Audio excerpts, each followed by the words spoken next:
Vogliamo aprire la Bibbia nel Vangelo di Giovanni. Alleluia. Il Vangelo secondo Giovanni, capitolo 6. Gloria al Signore. Leggeremo dal primo verso fino al verso 15. Alleluia. Giovanni, capitolo 6, dal primo verso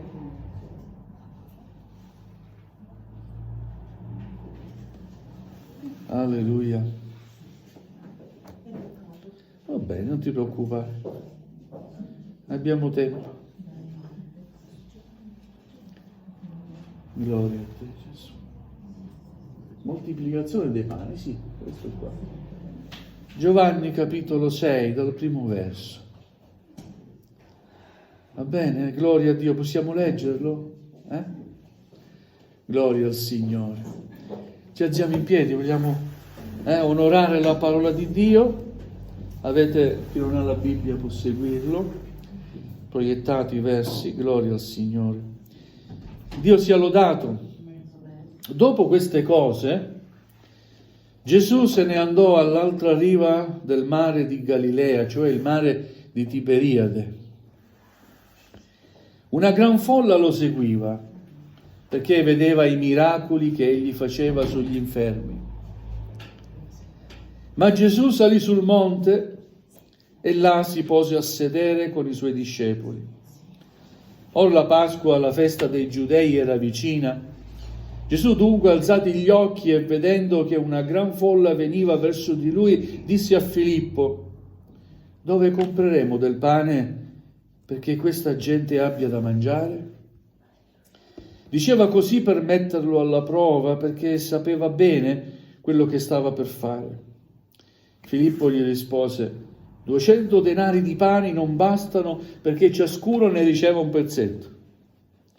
Uno dei suoi discepoli, Andrea, fratello di Simon Pietro, gli disse: c'è qui un ragazzo che ha 5 pani d'orzo e 2 pesci. Ma che cosa sono per tanta gente? Gesù disse: fateli sedere. C'era molta erba in quel luogo, la gente dunque si sedette, ed erano circa 5.000 uomini. Gesù quindi prese i pani e dopo aver reso grazie, li distribuì alla gente seduta. Lo stesso fece dei pesci, quanti ne vollero. Quando furono saziati, disse ai suoi discepoli: raccogliete i pezzi avanzati, perché niente si perda. Essi quindi li raccolsero e riempirono 12 ceste di pezzi che di quei 5 pani d'orzo erano avanzati a quelli che avevano mangiato. La gente dunque, avendo visto il miracolo che Gesù aveva fatto, disse: questi è certo il profeta che doveva venire nel mondo. Gesù quindi, sapendo che stavano per venire a rapirlo per farlo re, si ritirò di nuovo sul monte tutto solo. Amen. Vogliamo, alleluia, addentrarci nel testo che abbiamo letto. È un miracolo meraviglioso, la moltiplicazione dei pani. Alleluia. Circa 5.000 uomini, dice il testo, ma uomini credo che magari molti erano sposati, e c'erano anche le donne, no? Quindi poi credo che le famiglie, i figli seguissero i genitori, quindi c'erano anche bambini. Si parla di uomini come capifamiglia, erano molto di più di quei 5.000. Gloria al Signore. Però vediamo in questo testo che cosa? Che dopo che Gesù parla, insegna, alleluia, alla gente, e la gente lo segue perché vedeva i miracoli che Gesù faceva. E chissà, tra quei 5.000 uomini e quelle donne che seguivano Gesù e i bambini, chissà quanti avevano bisogno di essere guariti, di essere liberati. Gloria al Signore. E speravano che Gesù facesse ancora miracoli. Ma prima di questo miracolo della moltiplicazione di questi pani, di questi pesci, Gesù insegna, parla del regno di Dio. Il primo miracolo viene dalla sua parola. Perché quando questa parola, che non è parola d'uomo, è parola di Dio, entra nel cuore dell'uomo, fa un miracolo meraviglioso, dà salvezza. Quindi il primo miracolo, il più grande dei miracoli, è che l'uomo accetta la parola di Dio e questa parola trasforma il cuore e produce salvezza e la vita eterna entra nel cuore dell'uomo. Amen? Questo è il più grande dei miracoli. Poi il Signore ha guarito e guarisce ancora. Ha liberato dalle possessioni demoniache e ancora oggi fa la stessa cosa. Perché Gesù è lo stesso, non cambia mai. È lo stesso ieri, oggi ed in eterno, vero? Alleluia! Questa gente è lì che si aspetta qualcosa, passa il tempo. E forse neanche si accorge del tempo che è passato, perché quando si sta bene, non so se siete d'accordo, sembra che il tempo non passi mai, vero? E quando si è con Gesù, il tempo è piacevole. Però purtroppo abbiamo delle esigenze, come quello di mangiare. Gloria al Signore. E il Signore si preoccupa per questa folla, perché sa che abbiamo bisogno anche di mangiare. Alleluia. E dice qualcosa a uno dei suoi discepoli, dice: Filippo, dove compreremo del pane per darlo a questa gente? E Filippo gli risponde da un punto di vista razionale, dicendogli: maestro, ma come facciamo a sfamare tutta sta gente? 200 denari, che era una somma esosa, una grossa somma di denaro. Dice: non basta, perché ognuno di questi abbia almeno un pezzo di pane. Quindi, guarda, per quanto ci riguarda è impossibile dare loro da mangiare. Però ciò che è impossibile all'uomo è possibile a Dio, vero? Possiamo dire amen? Era impossibile per i discepoli sfamare quella folla, ma è stato possibile per Gesù, che può ogni cosa. Allora un altro discepolo, Andrea, fratello di Pietro, dice: guarda maestro, c'è qui un ragazzo che non so perché, ma si trova 5 pani e 2 pesci. Ma come facciamo a darli a 5.000 uomini, più le donne e i bambini? Alleluia. L'importante è che si abbia qualcosa. L'importante è avere qualcosa. Non importa se agli occhi nostri è insufficiente, perché quella piccola cosa che noi abbiamo, se è nelle mani di Dio, sarà più che sufficiente. Amen? Gloria al Signore. Ma cosa è questi pani, questo pesce? Che cos'è per tanta gente? E Gesù inizia a intervenire, mette ordine, fateli sedere, fateli accomodare. Poi prende questi pani, questi pesci e li benedice. Rende grazie a Dio Padre per questi pani. Grazie, Padre, per questi 5 pani e per questi 2 pesci. Impariamo a ringraziare il Signore per quello che abbiamo. Non ce la prendiamo per Lui per quello che non abbiamo, ma ringraziamo il Signore per quello che abbiamo. È importante, perché quello che abbiamo, se è il Signore che ce l'ha dato, è benedetto. Alleluia. Il Signore cosa fa? Prega, benedice questi pani, questi pesci e li distribuisce. Lui stesso li distribuisce, le credo si faccia aiutare anche dai discepoli.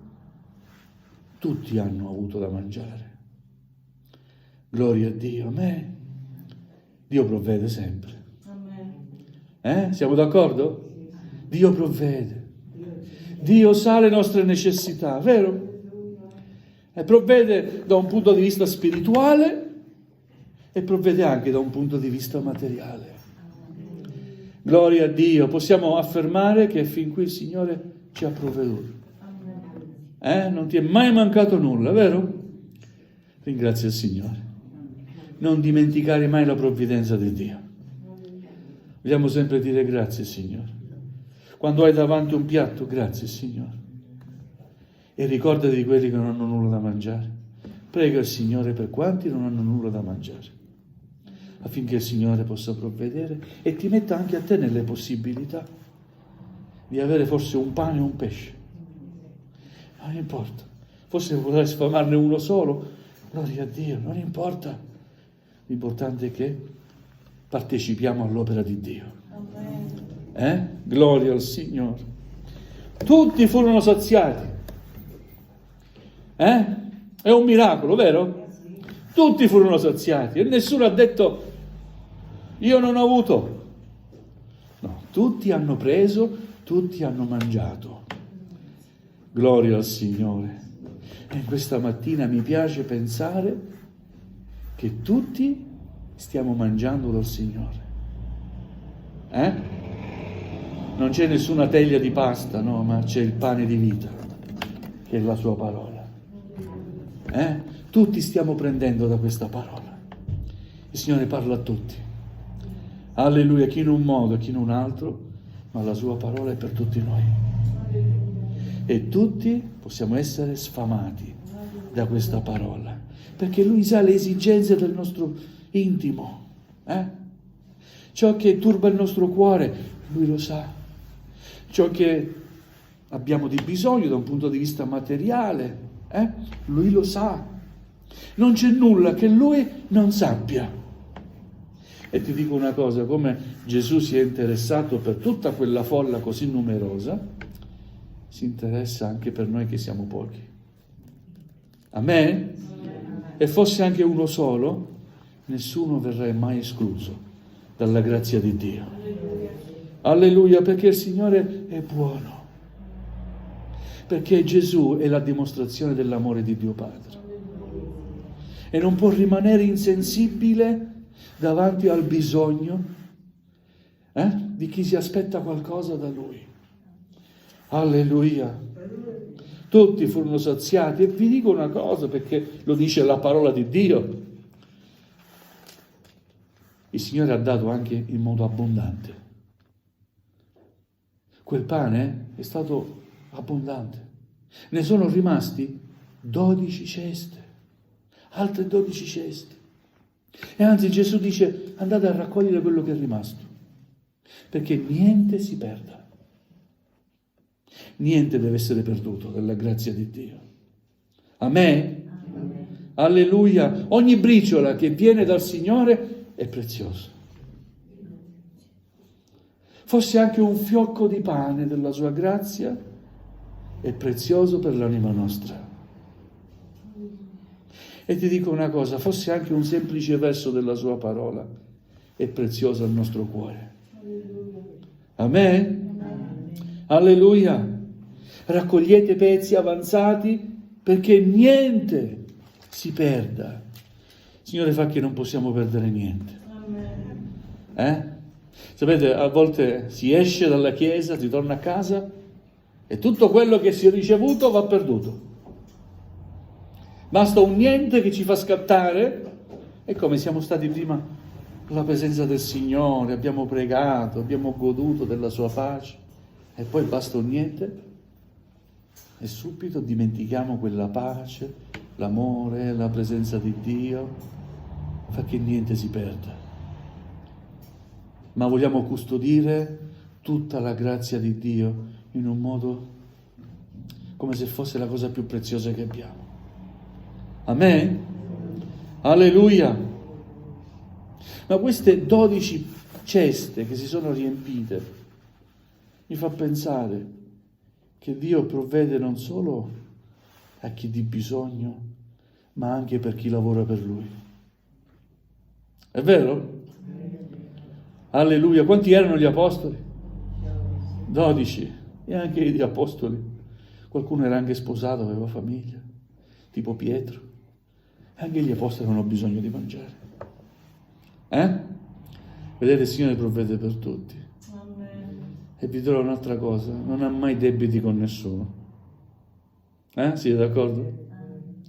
Quando il Signore ti chiede qualcosa e tu dai per l'opera del Signore, anche con le tue fatiche, con i mezzi che tu hai, il Signore ne tiene sempre conto.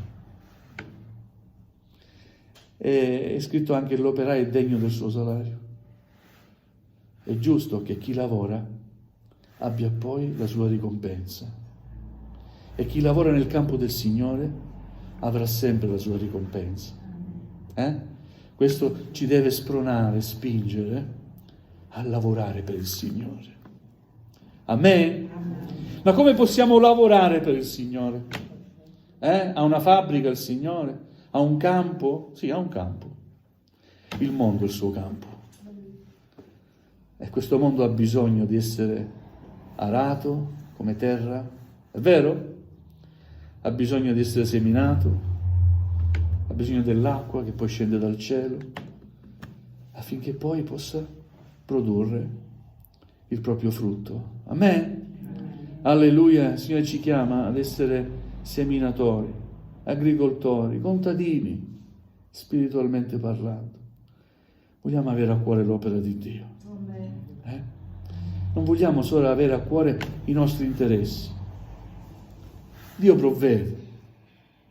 Guardi, senza che tu ti interessi per te stesso, ti dico, Gesù si interessa per te.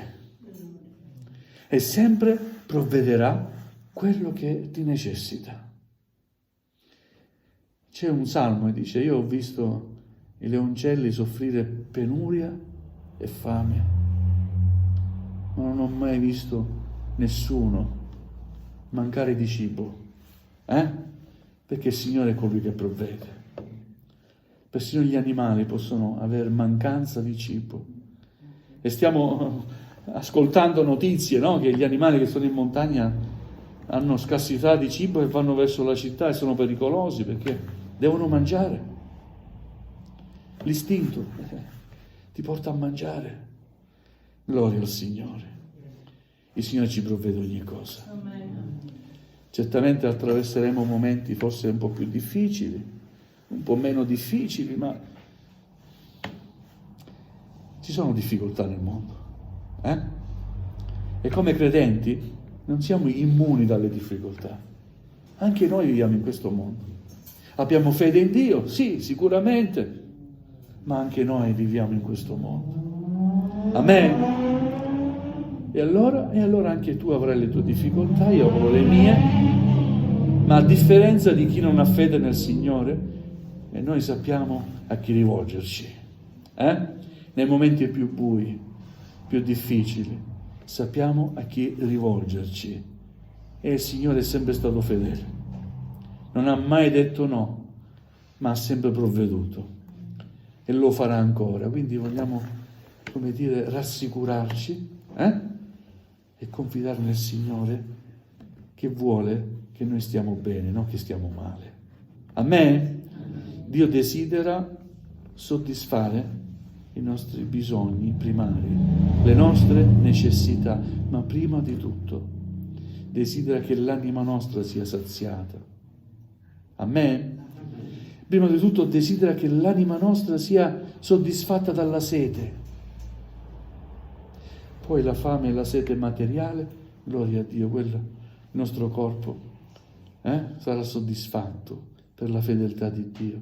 Ma c'è una fame e una sete che nessuno può soddisfare. Solo il Signore può soddisfare questo tipo di fame e questo tipo di sete. Amen? Alleluia!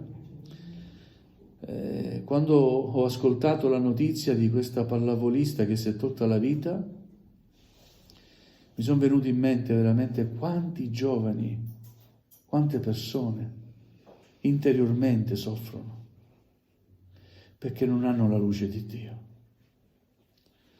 Vedono tutto buio. Si pongono tante domande e queste domande li assillano.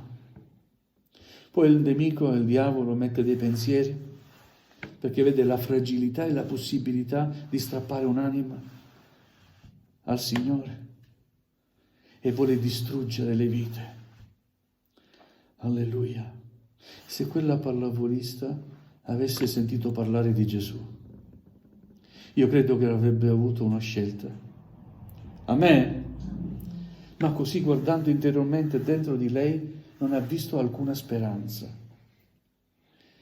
Signore, fa che possiamo parlare di te. Amen. Ci sono tanti uomini e tante donne che non hanno speranza.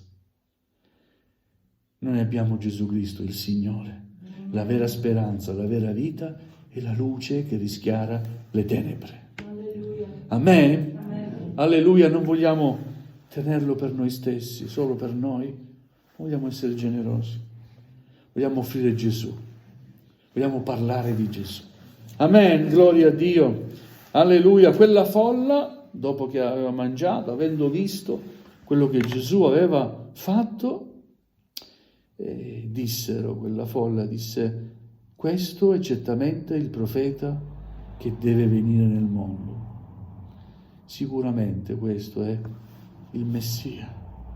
Sicuramente quest'uomo è il figlio di Dio. Perché nessuno può sfamare.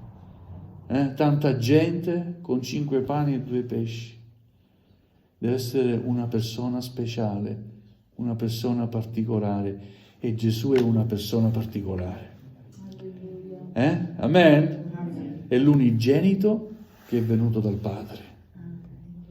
È Dio che si è fatto uomo. Amen? Alleluia, per dare una vita eterna all'umanità, per dare una speranza, per dare una possibilità di salvezza. Alleluia, sta all'uomo accettare questa possibilità e approfittare di questa possibilità. E ancora oggi c'è questa possibilità. Stiamo vivendo ancora il tempo della grazia di Dio. Dobbiamo approfittare di questo tempo, perché ci sarà un tempo nel quale non sarà più possibile accettare il Signore. Sapete, a volte si fanno i conti, no? Poi si tira una linea, 2 più 2 più 3 più 5, si fanno i conti, la somma è quello che è il risultato, in tutto il conteggio. E un giorno il Signore farà i conti con tutta l'umanità, perché è stato dato un tempo, è stato dato modo, ma l'uomo non ha voluto accettare. Alleluia, vogliamo pregare il Signore e implorarlo ancora, affinché ancora i nostri cari che non l'hanno accettato possono accettarlo. Amen? Io ho detto ai miei figli: guardate, io voglio andare in cielo con Gesù. So che sono sulla strada giusta. Non è la religione, è Gesù la strada giusta. Amen. Però vorrei che anche voi foste un giorno insieme a me nel cielo. E se non si accetta Gesù, non ci sarà mai la possibilità di andare in cielo. Amen. Un giorno davanti a Dio non si può dire: Dio mio, ma mio padre ha fatto il pastore, mio padre ti ha servito, mio padre, tua mamma, tuo padre, e tu? Signore, io ti ho ascoltato la tua parola, però non ho voluto prendere una decisione. Che fai adesso? Un giorno sarà troppo tardi. Gloria al Signore. Vogliamo avere la certezza dell'eternità. Amen. Ora, mentre si serve il Signore, lo Spirito Santo mette certezza dell'eternità. E non siamo presuntuosi, perché abbiamo creduto per fede. Crediamo alla parola del Signore e quello che Egli ci dona e ci ha detto. Perciò possiamo dire: il cielo è per me. Amen. Non per i miei meriti, perché non merito nulla, ma perché ho accettato Gesù, il Figlio di Dio. Amen. Perché Gesù ha pagato per me e io ho accettato il suo sacrificio. È per fede che siamo salvati. Amen. Dice l'Apostolo Paolo: e questo non viene da voi, è il dono di Dio. La salvezza non si acquista per meriti, perché fai del bene, perché aiuti il prossimo. No, la salvezza si ottiene per fede. Amen.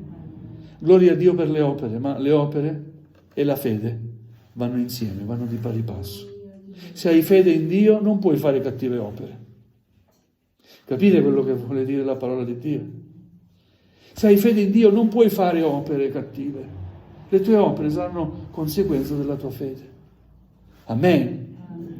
Alleluia. Grazie a Dio per la sua parola. Amen. Per ciò che Egli è e sarà sempre. Amen. Alleluia. Vogliamo chinare il nostro capo. Gloria al Signore. Vogliamo ringraziare il Signore.